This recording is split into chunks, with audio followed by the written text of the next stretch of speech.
Hey Musties! IDW just finished up their new 3-part miniseries, Godzilla Monsterpiece Theatre, or as I like to call it, Godzilla versus the public domain characters. So who does Godzilla get to fight in this? Well, spoilers, Dracula, the Great Gatsby, Sherlock Holmes, Frankenstein, werewolves, Jules Verne, as a cyborg, Thomas Edison, and even a time traveler. Oh, and the Mummy. All characters and people from the early 1900s. It's the mashup that we never thought would happen, and honestly, none of us ever asked for it to happen. It's not the weirdest thing Godzilla's ever done, though. Or is it? It might be. In the 1990s, in Dark Horse Comics, Godzilla fought basketball player Charles Barkley in a game of basketball. We are returning to one of the weirdest eras of Godzilla with this new series. I want to talk about the story, but let's be realistic here. You're going to be distracted by the art. I actually found the art really entertaining. The kids might not be interested in this because they want Godzilla to be really detailed and gritty and awesome. And this is just more artistic and child at heart like. So the story and the art is done by Tom Scioli. He's done work for The Fantastic Four. and has a really retro style. So when it comes to the story here, I find it's fairly accurate to all the characters, at least as much as I know. I'm not a Great Gatsby nerd. I know very little about Jules Verne. I mean, I watched 20,000 Leagues Under the Sea, one of the adaptations of it whenever I was a kid. But I don't actually know a lot of these characters that much. But I know enough to say that this feels accurate to the extent that this is accurate to Godzilla as well. For example, this is all set in the 1920s. Godzilla's not supposed to be born until at least the 1940s, and his first movie didn't come out till the 1950s. So Godzilla's 20 to 25 years out of his time frame. I don't understand why you would be bothered, because Godzilla is the product of the atomic bomb, and that didn't even exist yet in the 1920s, so it kind of takes Godzilla out of his element. But the same goes for other characters like the Great Gatsby.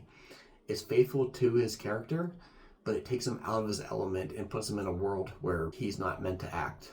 In a way, this actually feels like Godzilla meets the characters from Archie. So set in the 1920s, Gatsby is throwing his grand party in New York in hopes of impressing his long-lost love, Daisy, when it's interrupted by, you guessed it, Godzilla. Gatsby flees across the bay to find Daisy, who is actually married to Tom. That's right, Gatsby's pursuing the love of a woman who's already married to another man. So once they all meet up, it's not long until Godzilla crosses the bay, and the scene ends with Gatsby and Daisy once again separated. Some time passes, and now Gatsby are now in New Jersey seeking the help of Thomas Edison. They're asking him to create an invention that can help stun Godzilla. Thomas Edison decides to help out, and on the way back to New York, when Tom comes out of nowhere and crashes his car into them. That's right, Tom holds Gatsby accountable now for Daisy's disappearance after Godzilla struck. This is a little detail here that feels accurate to the original book, the tension between these two characters. After that's settled, Gatsby continues to New York, where Godzilla is now in Manhattan, wreaking havoc. Once again, the art may be silly, but there is some accuracy in the moments of how Godzilla's captured and he's expressed. Now, while in Manhattan, Gatsby reveals, since he's this oligarch, that he has bought his own army, the G-Force. Not Godzilla Force, though it is a nod to Godzilla Force. This is the Gatsby Force. Gatsby is able to use tanks to drive off Godzilla back to the ocean, which is definitely out of character for Godzilla. As we know, Godzilla is usually antagonized by the army, and so when you strike at Godzilla, he usually gets more focused on you and comes at you. Here, the tanks are able to not defeat Godzilla, but to turn him around and send him back to the ocean. Where in the ocean, Godzilla rips through the Titanic. It's a nice, cool homage to the era, but it's out of place. Once again, this is the 1920s.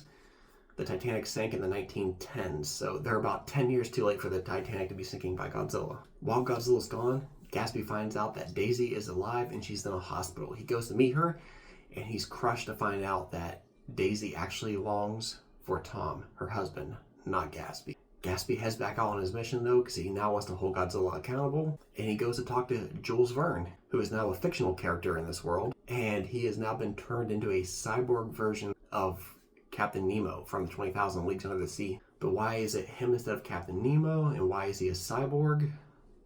I don't know. Maybe somebody in the comments can explain that a little bit more. However, Jules Verne turns down Gatsby, as he does not want to see his inventions like technology used for destruction, even if it's against Godzilla.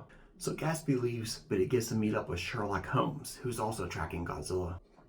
Across the ocean, Godzilla is now in London wreaking havoc, and Dracula appearing to take notice of Godzilla's destruction, and a time traveler appearing to warn Gatsby. The second issue, Jules Verne now shows up and wants to be part of the team without explanation. He's just part of it. He's somehow forgotten his stance against destruction. And that's just one of many problems here with the writing.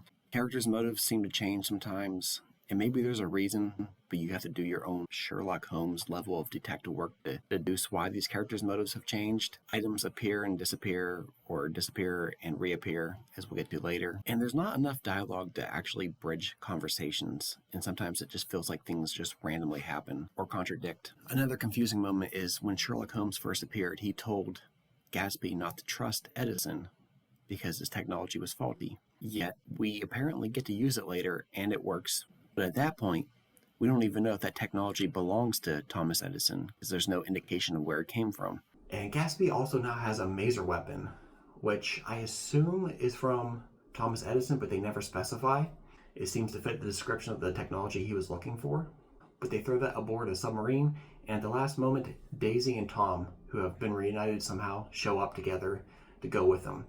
Gatsby is still very hooked on Daisy, and Tom definitely does not trust Gatsby and says that he's coming along just because he does not want his wife stuck with him alone. There's a lot of toxic behavior coming from Gatsby.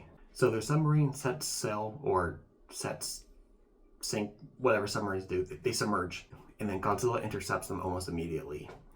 They attempt to flee Godzilla by hiding into a huge underground cave where they have some downtime, and Daisy and Gatsby get to talk again. Daisy once again reassures them that she just wants to be friends, and Gatsby responds by handing her a ring, which she just has to flat out tell him that she's not interested. At that moment, their submarine's attacked by coral tentacles. It seems like a tribute to 20,000 Leagues Beneath the Sea, where the giant squid attacks. They go out to fight it, and then Godzilla strikes and busts open the cave. They hit Godzilla with the maser and stuns Godzilla, which is why I say it's Thomas Edison technology, because that's what Gatsby requested, was technology to stun Godzilla. And then they flee.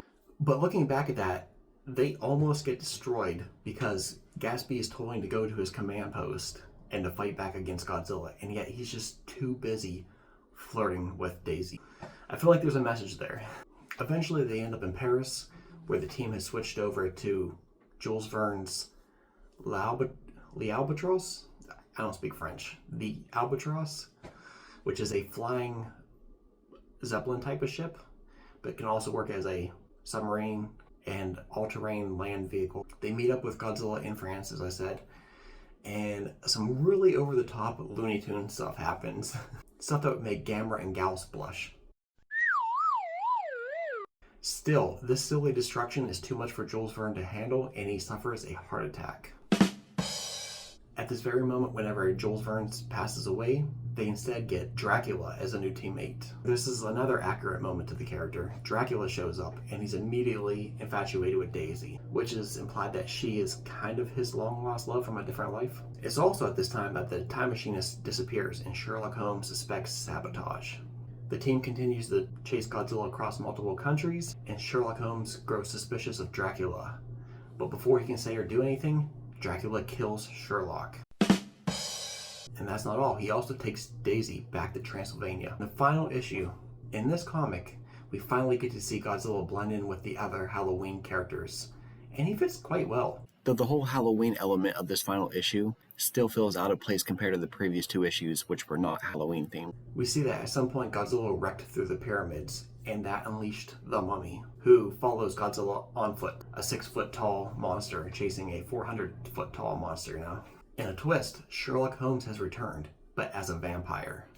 Gatsby's team, in hot pursuit of Godzilla, is actually struck down as they pass through a war zone between Greece and Turkey, which is actually accurate to the early 1920s. So they're struck down, and then they switch into boat and land mode to finish the rest of their journey. Along their way, they're intercepted by an army of werewolves. So many that they actually get blocked and have to get out and try to shoot their way out of this army of werewolves. They can't, so they jump on motorcycles and bail. Along the way, they stop at another village where they meet Dr. Frankenstein, who is convinced to go along with them on their journey. And whenever they finally arrive at Count Dracula's castle, somehow they once again have the maser weapon with them, which they did not show them loading onto anything and fleeing on motorcycles, so I don't know how they got that there. So they have the mazer, they shoot it at Dracula's door. It fails to break open that. That's right, it can stun Godzilla, but can't break open Dracula's castle doors. So that creates a plot hole for no reason. They had no way to get the mazer weapon there, and even once they got there, it still failed. So it created a completely useless plot hole. But thankfully, Dr. Frankenstein has brought his own monster, Frankenstein's monster, aka Frankenstein. And that monster has no problem busting through the doors. Once they get inside though, there's a piece of art that I absolutely love. It reminds me of Where's Waldo, where you can see the entire castle, but with one of the walls removed kind of, so you can just see all the rooms at once and follow all the characters on their path around the castle and going to different rooms, different shenanigans, being attacked by vampires, being attacked by bats, falling through trapdoors. It's just something you can actually look at for more than a few seconds and study the concept art of it, which I really enjoyed. Anyways, they meet up. The time machinist returns from the future. He's now aged a lot older, and he now has a weapon that can freeze vampires. But this same weapon can also be used by Dracula to make monsters grow, kind of like Rita Repulsa. Dracula uses this technology to make the mummy grow supersized to fight Godzilla. Then he uses it to make Frankenstein and the werewolf grow. And then lastly, he turns himself into a giant. Gatsby gains a hold of this technology and makes himself grow. That's right. Gatsby is now a giant who looks a lot more like He-Man. He fights off the monsters, and then finally, Godzilla and Gatsby fight each other. They exhaust each other, Godzilla retreats, and Gatsby doesn't get the girl. That's right. He finally tries to approach Daisy. Daisy's once again not interested, and he finally learns and moves on with his life. Meanwhile, Godzilla has moved on to wrecking the Soviet Union. The end. Whew. I can't tell you how many times I was trying to record this, and I'm trying to say Dracula or Frankenstein, and I'm like, yeah, then Frankenstein, but like, no, I mean Dracula. It's just so many characters, and they're all just crammed in there. There's faithful moments to them, but none of them really get justice. It's a wild story, though. If you're in a mood to have some silly Godzilla fun, you might be engaged with just how wild this story is. Otherwise, it's really going to serve to just make fans angry. There's something about IDW. IDW does the wildest Godzilla stories. They use Godzilla, they're licensed for Godzilla to the max. And it's great. It comes up with some amazing ideas that we would never get to see anywhere else. But we also get a lot of stuff that feels like IDW is just like, what can we do on a budget? What is the cheapest thing we can do? And we can use free characters from public domain just to throw things in here to cash in on this to try to recoup some of the money. Because I'm sure Toho charges a buttload for this. It sounds like I'm crapping on this really bad, but there's some artwork in here that I wouldn't mind owning. Like just a bigger frame of Godzilla's head peeking over a building, blowing fire. I just wish IDW would invest more in their art and go for a more truthful and serious approach, kind of like how Dark Horse Comics almost always had a more accurate depiction of Godzilla in terms of detail compared to IDW's sillier work. If there's one thing I have to say about this, I mean this in a good way, Godzilla's Monsterpiece Theatre is like the Andy Warhol of Godzilla. Is it art? Is it crap? Let me know in the comments. Thanks for watching. Up next, Godzilla gets kidnapped in IDW's Godzilla Heist.